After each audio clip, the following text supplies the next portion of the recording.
السلام عليكم ورحمة الله وبركاته.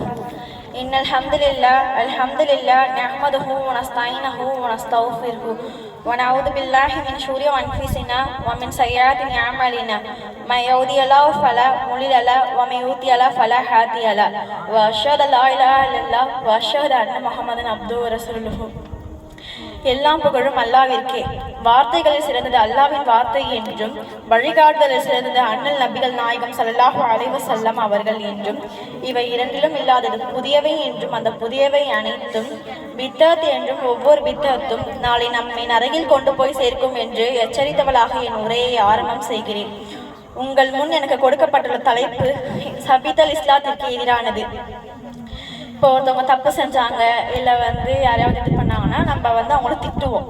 திட்டுறதுன்றது வேற, சபிக்கிறதுன்றது வேற. சபிக்கிறதுனா என்ன? ஒருத்தவங்களுக்கு தீங்கு நினைக்கிறது எல்லாமே சபித்தல தான் போய் சேரும். இப்போ நம்ம கூட பிறந்தவங்க அண்ணன் தங்கச்சி இல்லை அக்கா தம்பி இந்த மாதிரி இருக்கும்போது அவங்கள ஏதாவது கோவத்தில் நம்ம திட்டிடுவோம். ஆனால் இது இப்போ செத்துப்போ அப்படின்னு சொல்லும் போது அதுவும் நமக்கு எதில் போய் சேரும்னா சபித்தல்ல தான் போய் சேரும்.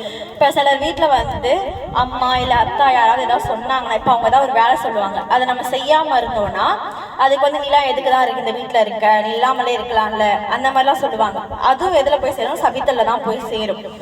உண்மையில் சபித்தல் என்பது கொலை செய்வதற்கு சமம் என்று ரசூலுல்லாஹ் சொல்றாங்க. ஏன் அப்படின்னா இப்போ யாரோ ஒருத்தவங்க பைக்கில் வேகமாக ரோட்டில் போயிட்டு இருக்கும்போது இப்போ அவங்க வேகமாக போயிட்டு இருப்பாங்க, நம்ம சொல்லுவோம் திடீர்னு நம்ம இதில் யாராவது கீழே இவ்வளோ வேகமாக போகிறது கீழே தான் விழ போகிறேன் இல்லை செத்து தான் போக போகிறேன் அப்படின்னு சொன்னோடனே அவங்களுக்கு அங்கே அந்த மாதிரி கீழே விழுறதோ இல்லை செத்து போதோ ஏதாவது நடந்துச்சுன்னா அப்போ இருக்கிறதுல எது ரொம்ப ரொம்ப கனமான வார்த்தை அப்படின்னு பார்த்தா சபித்தல் தான்.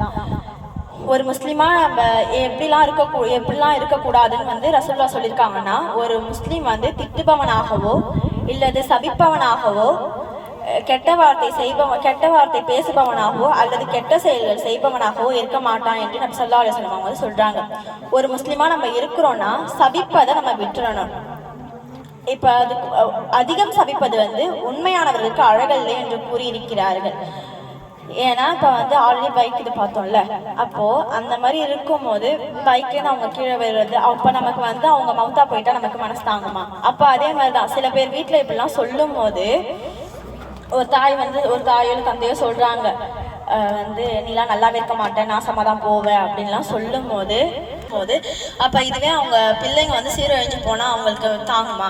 அப்போ ஒரு நபர் ஏதாவது ஒரு பொருளை சபிச்சா அந்த சாபம் வானத்தை நோக்கி உயரும். அப்போது அந்த வானத்தின் வாசல்கள் மூடப்படும். பிறகு அந்த சாபம் பூமியை நோக்கி இறங்கும். அப்போது பூமியின் வாசல்களும் மூடப்படும். பிறகு அந்த சாபம் வலது இடது புறங்கள் பக்கம் திரும்பும், அங்கும் வழி கிடைக்காதது. அப்போ யார் மீது சபிக்கப்பட்டுச்சோ அவங்க பக்கம் திரும்பும். அது அவர் தகுதியற்றவராக அவங்க இருந்தாங்கன்னா அந்த சாபம் அவங்க பக்கமே போகும் என்று நபி ஸல்லல்லாஹு அலைஹி வஸல்லம் அவங்க சொல்றாங்க. எனவே இனி வரும் காலங்களில் சபித்தல் என்னும் பாவத்தில் இருந்து விடுபட்டு இறைவசனம் மற்றும் ஹதீஸ்களின் படந்து நடந்து மரணிக்கிற நல்லடியார்களாக நாம் அனைவரையும் அல்லாஹ் ஆக்கி வருவானாக. வாஹிதானா அல்ஹம்துலில்லாஹி ரப்பில் ஆலமீன். அஸ்ஸலாமு அலைக்கும் வரஹ்மத்துல்லாஹி வபரகாத்துஹு.